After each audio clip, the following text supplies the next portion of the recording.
Beleza, galera? Dia 13 de setembro de 2018 e hoje eu gostaria de abordar 3 assuntos aqui, os quais eu acho importantes, que ocorreram hoje.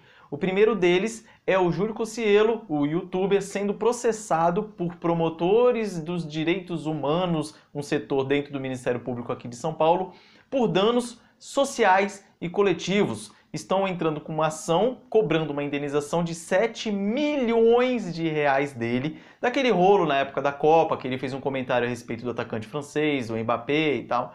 E aí, é isso que eles estão querendo fazer. Condená-lo por danos à coletividade. E caso ele seja condenado, esse valor de 7 milhões vai ser destinado ao Fundo de Defesa dos Direitos Difusos. E sabe para quê? Para fomentar, para incentivar, para investir em ações de direitos humanos. E aí você sabe para que vai servir esse dinheiro. Para mim é a maior palhaçada do mundo. Eu já gravei um vídeo aqui falando a respeito do Júlio Cocielo na época que deu o rolo. Eu já gravei um vídeo aqui no canal também falando a respeito desse fundo. Você aposto que nem conhecia, mas é bom você ficar ligado. Aqui no estado de São Paulo ele foi fundado em 1989 e o Fundo Nacional também de Proteção dos Direitos Difusos e Coletivos foi fundado aí em 1985, logo depois da saída dos militares no poder. Vou ver se eu deixo esses dois vídeos meus aí no link, se você quiser, o link deles na descrição, se você quiser você assista lá. Próxima notícia é o Lula de novo. O Lula tem que construir um tribunal de justiça só para ele, porque todo dia tem uma ação nova lá e, para variar, todo dia ele toma fumo, né? Todo dia ele tá lascado. Inclusive hoje a advogada dele tá lá por Genebra, na Suíça, porque ela quer divulgar a perseguição que estão fazendo contra o Lula e principalmente agora que ele foi proibido de votar. Ele não conseguiu sair para candidato, ele queria no mínimo votar. E aí não deixaram. Mas para mim é um absurdo dos absurdos, porque na Constituição Federal nossa, lá no seu artigo 15, ela vai dizer o seguinte: é vedada a cassação de direitos políticos cuja perda ou suspensão só se dará nos casos de, olha lá o que o inciso 3 diz, condenação criminal transitada em julgado enquanto durarem seus efeitos.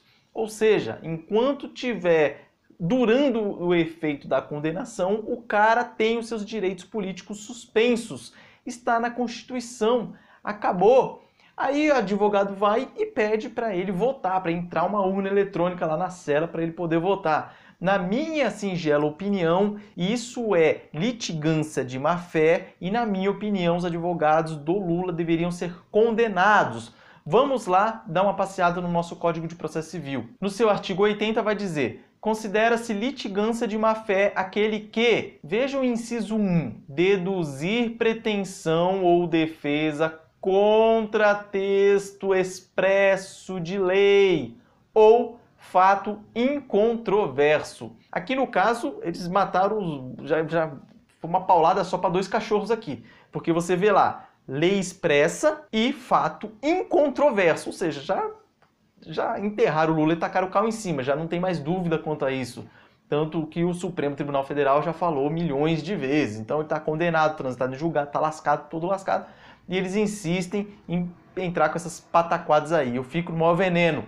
Um gasto do caramba, onerando a máquina pública e todo dia tem uma novidade dessa. Para mim, eles deveriam ser condenados. E condenados no quê?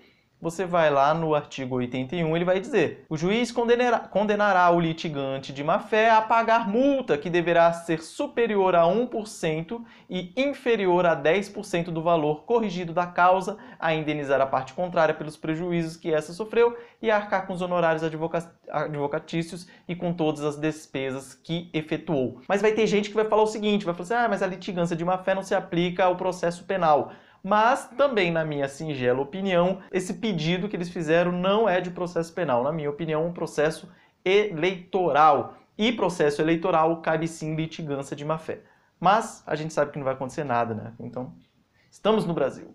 E por fim, eu queria encerrar o vídeo de hoje com uma notícia que chegou no meu WhatsApp que eu achei muito interessante e vai para você, cristão aí, ficar ligado. Eu vou ler aqui, presta bastante atenção. Hipocrisia de alguns cristãos. Oram para Deus livrar a igreja de perseguição em países comunistas, mas votam em candidatos comunistas. Oram pedindo expansão do evangelho, mas votam em candidatos que querem fechar igrejas. Oram pela família, mas votam em candidatos que defendem a desconstrução da família. Oram pelos filhos, mas nas eleições votam em candidatos que defendem pedófilos e a ideologia de gênero. Oram pela libertação dos drogados, mas votam em candidatos que defendem a liberação das drogas. Não adianta orar como cristão e votar como ímpios. Então fica o alerta aqui, eu achei muito legal esse texto que eu recebi hoje pelo WhatsApp e tá aí o recado. Você que se diz cristão, vamos botar a mão na consciência e prestar atenção no que você está fazendo, porque você também vai ser cobrado. Forte abraço.